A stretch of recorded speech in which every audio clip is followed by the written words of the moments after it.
आप रिलायंस इंडस्ट्रीज और उसके धन कुबेर मालिक मुकेश अंबानी की बेइंतहा कमाई के बारे में तो जानते होंगे, लेकिन आज हम आपको गुजरात के एक ऐसे शख्स की कहानी बताएंगे जो दौलत के मामले में अंबानीज को भी टक्कर दे रहा है। हर दिन नए नए बेंचमार्क सेट कर रहा है और न सिर्फ भारत में बल्कि पूरी दुनिया में अपना दबदबा बना रहा है। जी हाँ, सही समझे आप, हम बात कर रहे हैं भारत के मशहूर बिजनेसमैन गौतम अडानी की, जिन्हें एक वक्त था जब आर्थिक तंगी के कारण पढ़ाई छोड़नी पड़ी थी, लेकिन आज ये एयरपोर्ट से लेकर बंदरगाह और कोयले से लेकर घर में इस्तेमाल होने वाले तेल तक से पैसा कमा रहे हैं। लेकिन कम ही ऐसे लोग हैं जो उनके बारे में बहुत ज्यादा जानते हैं। तो अगर आप भी गौतम अडानी की कामयाबी का राज जानना चाहते हैं तो फिर बिना वीडियो स्किप किए हमारे साथ देखिए उनकी जिंदगी और व्यापार का सफरनामा। गौतम अडानी यूं तो रिलायंस इंडस्ट्रीज के संस्थापक धीरूभाई अंबानी की ही तरह पहली पीढ़ी के बिजनेसमैन हैं, लेकिन आज उनकी नेटवर्थ बाकी उद्योगपतियों से कई ज्यादा है, क्योंकि एक डायलॉग है जिसे अडानी ने सिद्ध साबित किया है। वो है, कोई धंधा छोटा या बड़ा नहीं होता और धंधे से बड़ा कोई धर्म नहीं होता। अब हम ऐसा इसलिए कह रहे हैं क्योंकि समय के साथ अडानी को जो भी धंधा मिला उन्होंने उसे पूरे मन से किया और परचम लहराते चले गए। लेकिन उनके फर्श से अर्श तक पहुंचने का सफर काफी जद्दोजहद भरा रहा है। उनका जन्म सन 1962 में अहमदाबाद के एक आर्थिक रूप से कमजोर परिवार में हुआ। पिता का छोटा सा काम था, लेकिन कुछ खास चल नहीं रहा था। ऐसे में वक्त के साथ आर्थिक हालत और बिगड़ते चले गए, जिसकी वजह से गौतम अडानी को अपनी पढ़ाई बीच में ही छोड़नी पड़ी और काम के लिए हाथ पैर मारने पड़े। इसी बीच वो बड़े शहर से बड़ी उम्मीदें लेकर कम उम्र में ही मुंबई आ गए, जहां शुरुआत में तो काफी संघर्ष करना पड़ा, लेकिन कुछ वक्त के बाद उन्हें एक डायमंड सप्लायर के यहाँ नौकरी मिल गई।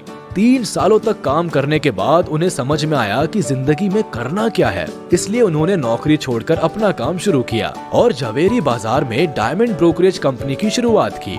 गौतम अडानी को अपनी जिंदगी का वाय पता था, यानी वो काम क्यों कर रहे हैं, इसलिए उन्होंने जी तोड़ मेहनत की और कम उम्र में ही धंधा दौड़ा दिया। लेकिन उनकी किस्मत चमकी 1981 से, जब उनके बड़े भाई ने उन्हें अहमदाबाद बुलाया। दरअसल भाई ने सामानों को लपेटने वाली प्लास्टिक की एक कंपनी खरीदी, मगर वो चल नहीं रही थी क्योंकि जो कच्चा माल चाहिए था वो जरूरत के हिसाब से नहीं मिल पा रहा था। बाहर देशों से कच्चे माल को इंपोर्ट करना पड़ रहा था। ऐसे में इसे एक अवसर के तौर पर देखते हुए अडानी ने कांडला पोर्ट पर प्लास्टिक ग्रैन्युअल्स का आयात शुरू किया और 1988 में शुरू की अडानी एक्सपोर्ट्स, जिसका नाम बदलकर बाद में अडानी एंटरप्राइजेस कर दिया गया। इसमें धातु, एग्रीकल्चर प्रोडक्ट और कपड़े की कमोडिटी ट्रेडिंग होती थी। काम चल पड़ा तो कुछ ही साल में ये कंपनी और अडानी इस बिजनेस से बड़ा नाम बन गए और फिर 1994 में अडानी एंटरप्राइजेस को शेयर बाजार में लिस्ट कर दिया गया।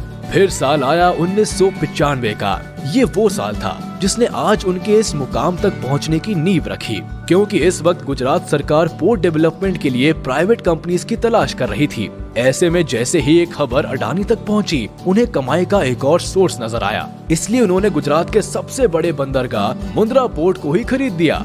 मुंद्रा पोर्ट को खरीदने के बाद 1998 में गौतम अडानी ने Adani ports and logistics company की शुरुआत की। वैसे ये बंदरगाह की खासियत के बारे में बताए तो करीब 8000 हेक्टेयर में फैला ये पोर्ट आज भारत का सबसे बड़ा निजी बंदरगाह है और इस पोर्ट से पूरे भारत के लगभग 1/4 माल की आवाजाही होती है। साथ ही ये जगह स्पेशल इकोनॉमिक जोन के तहत बना है, तो प्रमोटर कंपनी को कोई टैक्स भी नहीं देना पड़ता। इस जोन में power plant, private rail line और एक प्राइवेट एयरपोर्ट भी है। वैसे यहाँ गौर करने वाली बात है कि आज अडानी समूह देश के प्रमुख इंफ्रास्ट्रक्चर ग्रुप में से एक है। उनकी अडानी पोर्ट्स देश की सबसे बड़ी पोर्ट मैनेजमेंट कंपनी है और गुजरात, महाराष्ट्र, गोवा, केरल, आंध्र प्रदेश, तमिलनाडु और ओडिशा जैसे 7 समुद्री राज्यों में इनके 13 डोमेस्टिक पोर्ट्स है। खैर, मुद्दे पर आते हैं। अब जैसे जैसे वक्त गुजरता गया, अडानी खुद को ग्रो करते चले गए। वो लोगों की रसोइयों तक में पहुंच गए फॉर्च्यून के थ्रू। वही फॉर्च्यून जिसका रिफाइंड ऑयल आज हर घर में सुबह शाम दिन रात इस्तेमाल होता है। एक्चुअली जनवरी 1999 में अडानी ग्रुप ने will agri business group Wilmar के साथ हाथ मिलाकर खाने के तेल के बिजनेस में कदम रखा था। वैसे फॉर्च्यून तेल के अलावा अडानी ग्रुप आटा, चावल, दाल, चीनी जैसी दर्जनों चीजों से भी आपकी रसोई का हिस्सा बना हुआ है, जिनके रखरखाव के लिए 2005 में अडानी ग्रुप ने फूड कॉर्पोरेशन ऑफ इंडिया के साथ मिलकर अलग अलग राज्यों में बड़े बड़े साइलोज बनाए। साइलोज बेसिकली वो चीज होती है जिसमें बड़े पैमाने पर अनाज को रखा जाता है। साइलोज की कनेक्टिविटी के लिए अडानी ग्रुप ने निजी रेल लाइंस भी बनाई ताकि अनाज को लाने ले जाने में आसानी हो। कहते हैं कि हीरे की परख जौहरी ही जानता है, इसलिए अडानी को काले कोयले में भी पैसा दिखा। उन्होंने डोमेस्टिक इलेक्ट्रिसिटी का जनरेशन किया, बड़े बड़े राज्यों को बिजली सप्लाई करनी शुरू की, लेकिन इतने बड़े पावर प्लांट को चलाने के लिए जरूरत से ज्यादा कोयला चाहिए था, इसलिए दिमाग चलाया और ऑस्ट्रेलिया की एक कोल माइन को खरीद डाला। फॉर्च्यून इंडिया मैगजीन के मुताबिक 2010 में अडानी ने लिंक एनर्जी से 12,147 करोड़ में कोयला खदान खरीदी थी। गीली बेस्ट क्वींस आइलैंड में मौजूद इस खदान में 7.8 बिलियन टन के खनिज भंडार है, जो हर साल 60 मिलियन टन कोयला पैदा कर सकती है। इसी तरह इंफ्रास्ट्रक्चर की कमी से इंडोनेशिया में मौजूद तेल, गैस और कोयले के लिए अडानी ग्रुप ने साउथ सुमात्रा से कोयला ढुलाई के लिए $1.5 अरब निवेश करने की घोषणा की। उस समय इंडोनेशिया निवेश बोर्ड ने बताया था कि अडानी समूह 5 करोड़ टन की क्षमता वाले एक कोल हैंडलिंग पोर्ट का निर्माण करेगा और साउथ सुमात्रा आइलैंड की खदानों से कोयला निकालने के लिए 250 किलोमीटर रेल लाइन बिछाएगा। खैर, अडानी अपना कारोबार फैलाते गए और पैसा अकाउंट में आता चला गया। जिस अडानी साम्राज्य का कारोबार 2002 में $76.5 करोड़ था, वो 2014 तक आते आते बढ़कर $10 अरब हो गया।